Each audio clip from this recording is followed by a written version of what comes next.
Adrian মেঘের উন্মুক্ত কোমর স্পর্শ করে। মেঘের সারা শরীর অসাড় হয়ে যায়। সারা শরীর জুড়ে অদ্ভুত শিহরণ বয়ে যায়। মেঘ লাজুক লতার ন্যায় লজ্জায় আদ্রিয়ানের বুকে মুখ লুকায়। মেঘের শরীর তার বুকে স্পর্শ করার সাথে সাথে আদ্রিয়ানের ঠোঁটে প্রশান্তির হাসি ফুটে ওঠে। আদ্রিয়ান আর মেঘের ঘনিষ্ঠ মুহূর্ত দূর থেকে দাঁড়িয়ে দেখছিল জিয়া। রাগে তার সারা শরীর জ্বলে যাচ্ছে। আদ্রিয়ান তার সাথে কাপল ডান্স করতে চাইল না, কিন্তু এখন মেঘের সাথে ঠিকই ডান্স করছে, তাকে জড়িয়ে ধরেছে। তবে কি জিয়ার সন্দেহ সঠিক ছিল? আদ্রিয়ান তাকে নয়, বরং মেঘকে ভালোবাসে। কিন্তু জিয়া আদ্রিয়ান আর মেঘকে কখনো একসাথে থাকতে দিবে না। আদ্রিয়ান শুধুমাত্র জিয়ার। জিয়ার রাগের দৃষ্টিতে আদ্রিয়ান আর মেঘের দিকে তাকিয়ে প্রতিশোধ পরায়ণ হয়ে বলে ওঠে কথাটা। আদ্রিয়ান মেঘকে তার বাহুডোরের শক্ত বাঁধনে আবদ্ধ করে। মেঘ তার আঁকিযুগল বন্ধ করে ফেলে। তার সমস্ত শরীর এলিয়ে দেয় আদ্রিয়ানের বুকের উপর। আদ্রিয়ানের শরীর থেকে একটা মিষ্টি সুবাস ভেসে আসছে, যা মেঘকে পাগল করে তোলে। মেঘ যত চেষ্টা করে আদ্রিয়ান নামক মানুষটার থেকে দূরে থাকতে, নিয়তি তাকে ঠিক ততটাই কাছে নিয়ে আসে। ভাগ্য কি সত্যিই চায় আদ্রিয়ান আর মেঘের মিলন হোক? তাদের দুটিই আত্মা এক দেহের নীড়ে বন্দি থাকুক। আদ্রিয়ান কি সত্যিই এই জন্মে মেঘকে ভালোবাসবে? তার স্ত্রীর মর্যাদা দিয়ে সারা জীবন আগলে রাখবে? ভালোবাসবে মেঘকে সে? মেঘের মনের অজান্তে করা প্রশ্ন উত্তর তার জানা নাই। শুধু সময়ের অপেক্ষা আর ভাগ্যর উপর বিশ্বাস রাখা ছাড়া মেঘ আর কি করতে পারে? তবে আদ্রিয়ান যদি জিয়াকে ভালোবেসে থাকে, তবে মেঘ তার থেকে দূরে থাকবে। অন্য কারো ভালোবাসা, তার প্রিয় মানুষকে কেড়ে নিয়ে কখনো সুখী থাকা যায় না, তা মেঘ জানে। তাই হয়তো আদ্রিয়ানের থেকে দূরে থাকা ন্যূনতম প্রয়াস সে করে। তবে মেঘের সমস্ত চেষ্টা সবসময় ব্যর্থ হয়। সে চাইলেও পারে আদ্রিয়ানের থেকে দূরে থাকতে। কি করা উচিত এখন মেঘের? সে আর কত চেষ্টা করার পর আদ্রিয়ানকে ঘৃণা করতে পারবে সে? সত্যিই কি পারবে কোনোদিন? মেঘ আদ্রিয়ানের বুকের উপর থেকে তার মুখ তুলে নিজের মনকে শক্ত করে। একটু সাহস দেখিয়ে আদ্রিয়ানের হাত সরায় তার কোমরের উপর থেকে, কিন্তু আদ্রিয়ান মেঘের বারণ শুনল না। সে অধিকার দেখিয়ে মেঘের কোমর শক্ত করে পুনরায় জড়িয়ে ধরল। মেঘকে চোখের ইশারায় জানান দিল যে সে আদ্রিয়ানের বন্ধন থেকে মুক্ত হতে পারবে না। কিন্তু মেঘ আদ্রিয়ানের কথা শুনল না। সে জেদ বা সাহস দেখিয়ে আবারও আদ্রিয়ানের হাত সরিয়ে দেয়। এরপর দ্রুত তার থেকে দূরে যাওয়ার জন্য পা বাড়ায়। আদ্রিয়ান পুনরায় মেঘের হাত ধরে তাকে ঘুরিয়ে নিল। মেঘের পিঠ গিয়ে ঠেকে যায় আদ্রিয়ানের বুকের সাথে। আদ্রিয়ানের এমন কাণ্ডে মেঘ বিরক্ত হয়ে বলে ওঠে, আদ্রিয়ান স্যার, কি করছেন? আপনি আমার হাত ধরছেন কেন? আমার ডান্স পার্টনার আপনি না, বরং অন্য একজন। ছাড়ুন আমায়, জিয়ার সাথে গিয়ে ডান্স করুন। আদ্রিয়ান হয়তো মেঘের কথার এতটা প্রাধান্য দিল না। সে বলে ওঠে, তুমি ওই ছেলের সাথে ডান্স করতে আনইজি ফিল করছিলে। মেঘ সত্যিই ওই ছেলের সাথে ডান্স করতে অস্বস্তি বোধ করছিল, কিন্তু মেঘ তা স্বীকার করে না। সে জেদ দেখিয়ে বলে ওঠে, তবুও আমি আমার ডান্স পার্টনারের সাথেই ডান্স করতে চাই। ছাড়ুন আমার হাত। মেঘের কথা শুনে আদ্রিয়ান মেঘকে পুনরায় প্রশ্ন করে, তুমি কি সত্যিই ওই ছেলের সাথে ডান্স করতে চাও মেঘ? মেঘ হাঁ বোধক মাথা নাড়িয়ে সম্মতিসূচক উত্তর দেয়, চাই, কিন্তু আমি চাই না। মেঘ আদ্রিয়ানের কথা স্পষ্ট বুঝতে পারল না। সে বলে, কি চান না আপনি? তুমি অন্য পুরুষের সাথে কাপাল ডান্স করো, কিন্তু কেন? আমি অন্য কারোর সাথে ডান্স করলে আপনার কি? আমি কে হই আপনার? জানি না। মেঘ অধীর আগ্রহে আদ্রিয়ানের উত্তর শোনার অপেক্ষা করছিল, কিন্তু আদ্রিয়ান শুধু জানি না বলে শেষ করে দিল। কেন জানে না সে? মেঘ অন্য কারোর সাথে ডান্স করলে তার সহ্য হয় না, এটাই সত্যি।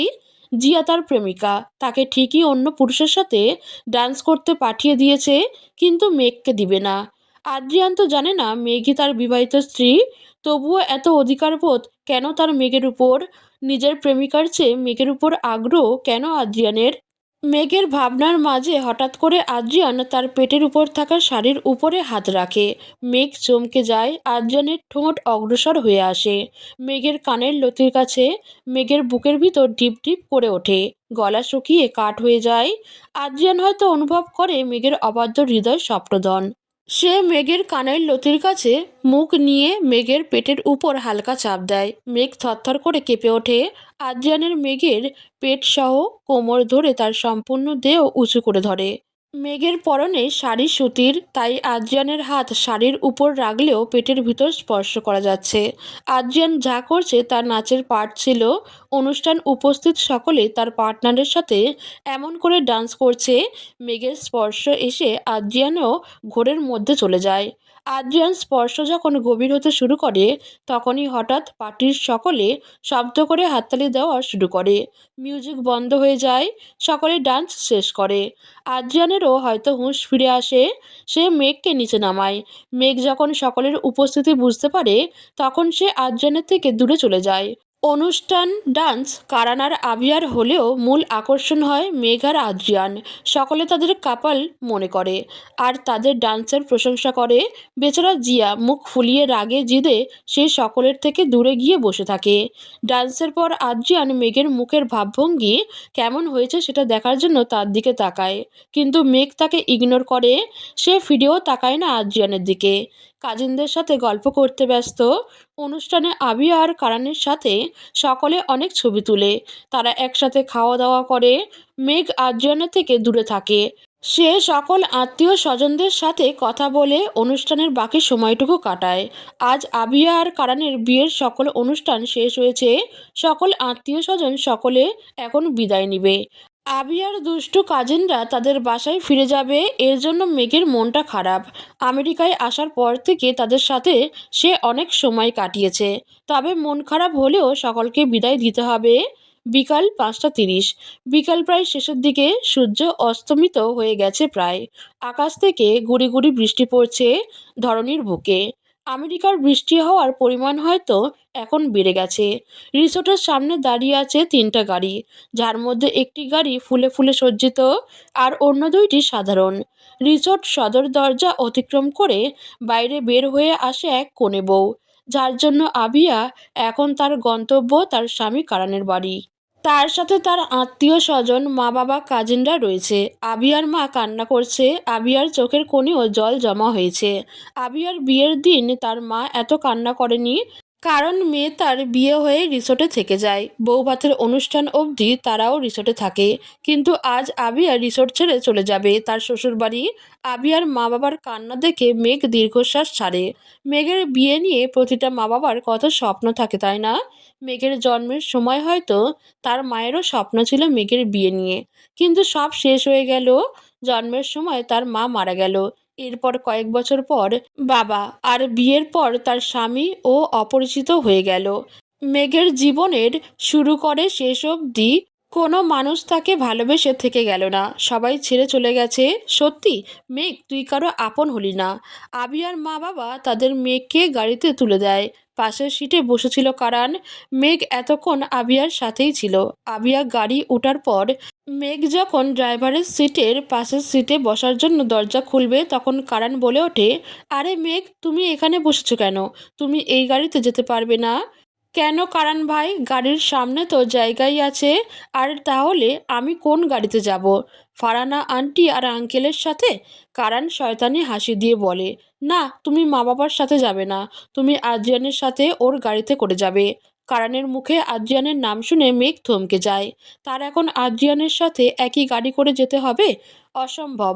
মেঘ, তুই কিছুতেই ওই শয়তান লোকের সাথে কোথাও যাবি না। আদ্রিয়ান রেদওয়ানের থেকে যত দূরে থাকবি ততই তোর জন্য মঙ্গল। মেঘ বলে ওঠে, কারান ভাই, আমার কেন আদ্রিয়ান স্যারের সাথে একই গাড়িতে যেতে হবে? আমি এই গাড়িতে যাই, এখানে জায়গা তো আছে। না মেঘ, তুমি আদ্রিয়ানের সাথে ওর গাড়িতে যাও। আমি আর জিয়া একান্তে একটু সময় কাটাতে চাই। তাই মেঘ, তুমি আদ্রিয়ানের সাথে ওর গাড়িতে যাও। মেঘ এখন কি বলবে? কারানকে মুখের উপর কি করে বলবে যে সে আদ্রিয়ানের সাথে যাবে না? আর আবিয়া আর কারান হয়তো একান্তে একটু সময় কাটাতে চায়। তারা হয়তো এখন গাড়ি করে কোথাও ঘুরতে যাবে। মেঘ দুইজন কাপালের মধ্যেই কি করে থাকবে? মেঘ মুখে সৌজন্যমূলক হাসি বজায় রেখে গাড়ির দরজা বন্ধ করে বাইরে চলে আসে। কারান মেঘের কাণ্ড দেখে হাসে, তার পরিকল্পনা সফল হয়েছে। সে আবিয়াকে নিয়ে এখন কোথাও ঘুরতে যাবে না, তারা একান্তে সময়ও কাটাবে না। এই কথাগুলো শুধুমাত্র বাহানা ছিল মেঘকে আদ্রিয়ানের গাড়িতে পাঠানোর জন্য।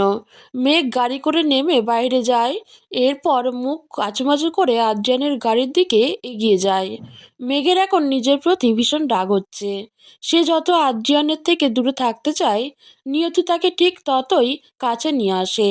মেঘ কি করবে এখন? কি করে দূরে থাকবে এই আদ্রিয়ান রেদওয়ানের থেকে? আদ্রিয়ান গাড়ির ভেতর বসেছিল। মেঘকে তার গাড়ির দিকে এগিয়ে আসতে দেখে তার মুখে এক চিলতে হাসি ফুটে ওঠে, কিন্তু সে তার হাসি দ্রুত লুকিয়ে রাখে। এরপর পরিচিত গম্ভীর লোক নিয়ে গাড়ির সিটে বসে থাকে। মেঘ ধীর পায়ে হেঁটে এগিয়ে যায় আদ্রিয়ানের গাড়ির কাছে। গাড়ির কাছে আদ্রিয়ানের গম্ভীর মুখ দেখা যায়। আদ্রিয়ান তাকে দেখে খুশি হয়েছে না রাগ করেছে তা বোঝার উপায় নেই। মেঘ গাড়ির কাছে পৌঁছে যখন পিছনের দরজা খুলতে যাবে, তখন ড্রাইভিং সিটে বসে থাকা আদ্রিয়ান গম্ভীর কণ্ঠে বলে ওঠে, এই মিস, আমি আপনার ড্রাইভার নই যে আপনি পিছনের সিটে বসবেন। চুপচাপ সামনে এসে বসো মেঘ। আদ্রিয়ান ধমক সুরে কথাটা বলে ওঠে। মেঘ পিছনের দরজা শব্দ করে বন্ধ করে দেয়, যা তার রাগের বহিঃপ্রকাশ।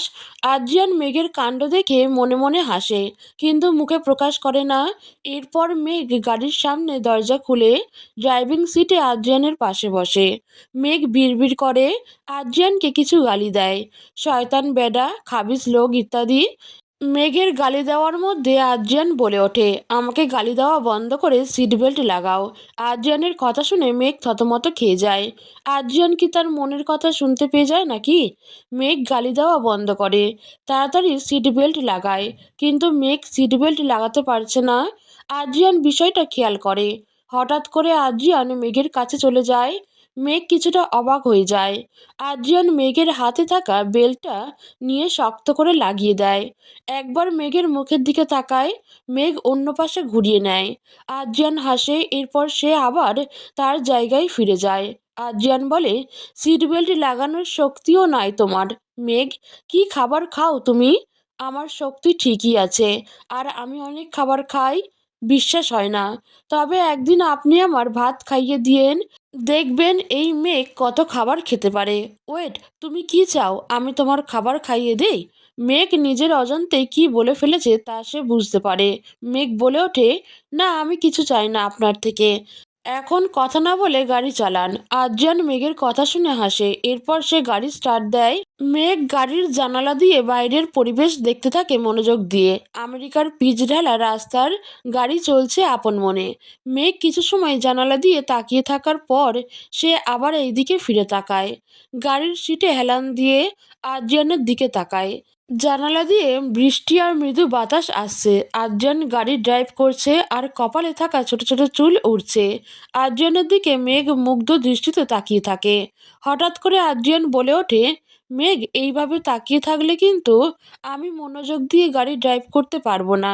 পরে যদি অ্যাক্সিডেন্ট হয় তখন কিন্তু আমার দোষ নাই। আদ্রিয়ানের কথা শুনে মেঘ তার দৃষ্টি সরিয়ে নেয়। মেঘ বলে, আমি কেন আপনার দিকে তাকিয়ে থাকবো? আমি বাইরের বৃষ্টি দেখছিলাম। হুম, আমি জানি মেঘ, তুমি আসলে কি দেখছিলে। মেঘ তার চোখ বন্ধ করে ঘুমিয়ে যাওয়ার ভান করে আদ্রিয়ানের লুকিং গ্লাসে। মেঘের কাণ্ড দেখে ঠোঁট চেপে হাসে আদ্রিয়ান, আমার অবুঝ মেঘবালিকা।